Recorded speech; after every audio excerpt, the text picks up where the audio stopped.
ចង់លឺមិនចង់យល់ទុកឲ្យមកស្ងប់ចិត្តធំមួយព្យាបាលពីបំពុល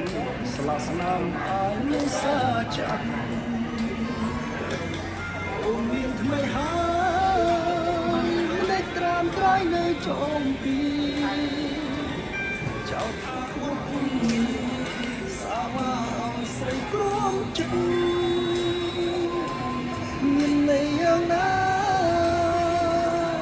ទៅស្រោមដល់បងខំពិតបងពេជាអ្នកតាចិន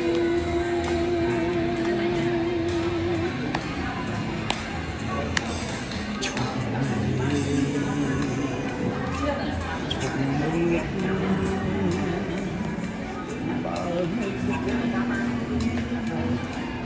Mì Gõ để không bỏ lỡ